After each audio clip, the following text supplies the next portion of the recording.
Mattress Running the Numbers this week. So this week, our Mattress Running the Numbers segment was inspired, at least in part, I think, by an email that I sent trying to figure Yeah, out what I should do. So we've got this Marriott promotion, and I think you've got the same promotion that I do, right? So I do. I can get, you can get, we can get, many people can get up to 22,500 bonus Marriott points. And what it requires is 2 paid stays. After the first paid stay, you get 7,500 points. After the second paid stay, you get 15,000 points. That's on top of whatever you ordinarily earn from the stay. So 2 stays Right. get you 22,500 points. Mattress run worthy or what? What do you think? Is this something that if you have it, should you definitely go for it? What's the limit on a paid stay? What are your thoughts? Yeah. If you have it, go for it, in my opinion. That's if you could get a stay for, I mean, even $100, you're getting points, not terribly cheaply, but not too bad. But I'm thinking more like if you could get a stay for like $70, it's worth mattress running, I think, to get that many points bonus. And if you have actual stays that you need, of course, I think it's a no-brainer to divert your stay. If you have a paid stay, you're going to be making anyway, and it's you're sort of agnostic to which hotel, and there's something reasonable in the Marriott realm. Absolutely, divert your stay to Marriott for this, assuming you don't have an even better promo with another chain. That's Right. what about you? No, I agree with you. I was considering it in the larger context of upcoming stays and activity that I had planned. But definitely, I think it's worth it. Like you said, if you got a cheap Marriott near you, in my case, there's a Marriott nearby that's $50 a night. So it's actually talking 54. So for 108, 22,500 points, Right. I mean, that's pretty much a no brainer because I'll surely redeem those points for better value. They'll save me more than $100 in the long run. So, Right, I mean, it's right. just like investing in an investment that is going to go up in value. So yeah, and so I mentioned to you the other day that I'm planning a big road trip, hoping to do a big road trip soon. And one of the things I noticed is, I was trying to figure out how to use up all my Marriott certificates, and I found a Marriott that's like on the path, and I thought, and it got good reviews, and I thought this will be perfect.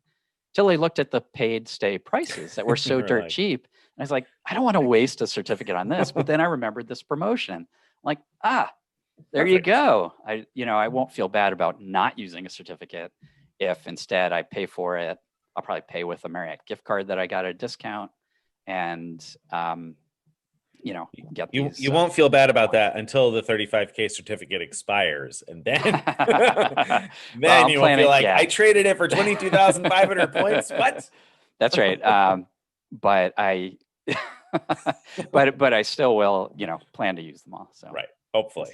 So I think it's worth it. I think the thing is the timing. So here's the additional question is the timing. So when I pull up the promotion in the app, which is where I originally saw it, it says that it needs to be completed by, and it has the number 1 in brackets. It doesn't actually have a date. It doesn't have any information. When I pull it up on the website, though, I think it says by the end of February 28th, I think, which I didn't even realize that it had more information there for the first few days. So I wasn't really sure when this had to be done by. But now that I know that apparently this promotion is running through the end of February, when should I do it? Because, right now I'm close, but not quite far enough to requalify for titanium. I would need a couple more nights. And then on the flip side, if I wait until January or February, then, I get extra nights towards next year's elite status. So, I mean, which makes more sense and why? Right. So it's kind of interesting because I'd say for most people, the better bet, and for me, it's very clearly the better bet is to wait till next year. So do it in 2021. And because next year, I hope to requalify for at least platinum elite status, because probably status won't roll over yet again like it did this year for 2021. And so those 2 nights will count, help count towards status. It's only a little pee in the bucket, as I'm known to say. Right. Now, for the record, I'm talking about peas in a pod type of peas. Right. That's not at all what anybody else heard. No, I know. It took me a while to realize that. But anyway, That being said, I mean, I know you're an environmentally friendly guy, Greg, but I didn't realize you had an outhouse at home, you know? right. That being said, so if somebody is a couple days away from a level of status they want to achieve this year, then I think it makes sense to do it this year. Your case is kind of weird though, because you're considering getting to titanium status, which you already have and already rolls over because of Right. Marriott's pandemic policies. So getting there, the only thing I think getting there gets you is a choice benefit. And you've said before you'd probably pick the 40K free night. So Right. so would you is it better for you to try to get that 40K free night this year or get closer to status next year? And I would guess the latter, but Yeah, the latter is probably true. I think that my hesitation with it was that I thought, well, if I actually get 75 nights this year and then Marriott does something similar next year to what they did this past year, where they gave us all half the number of elite nights in order to get the status that we had earned the previous year.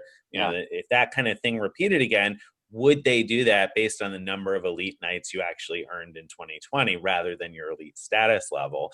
Would you get half the number of elite nights you earned, in which case, I'd obviously like to pick up a few more. But at the same time, I think I don't know, it's possible, but it's like I'm going to be spending money on hoping and maybe. And if it was only 2 nights that I was short, then I would probably do it and just, whatever, it's $50 a night. It's still a good investment. The points are worth more to me. So I'm okay with that, with converting my cash to points there. But I also would need another 5-night mattress run that I have booked. So ultimately decided that it's not worth going after. So I'm not going to do it now. I'm going to hold off for January. I don't know as though it's realistic that I'll requalify for anything next year. Maybe I will, maybe I won't. I don't know when travel is going to get more comfortable for me. So, but I'll take those 2 extra nights, I guess, just in case. How many Marriott free night certificates do you have that are expiring that are in your own account, not my wife's members? Yeah. Okay, so in my own account, I have 4 or 5. Okay, at least so 5. not enough to really get you to that next level of status. No, yeah, that's the thing. Yeah. So I have so many that I literally, between having personal Marriott and business Marriott credit cards and all my free nights that I'm going to be using next year, I'm going to make it to platinum status just by using them up. That's pretty crazy. Yeah. It's that crazy. Yeah. No, I'm not at that level yet. I've got several, but not 5, I think, because I have a couple of 50Ks. So I got them extended, and same thing with the 35Ks. But then I have several 35Ks in my wife's account also because we hadn't been using hers. We keep getting them extended because she doesn't have status, and I do, and so we end up using my stuff first. Right. So, blah blah blah. So yeah. So anyway, we'll see. I don't know. Maybe I'll make it. Maybe I won't. But at any rate, if you got targeted for this, go after it. It's worth it. I think that's all there is to say about that.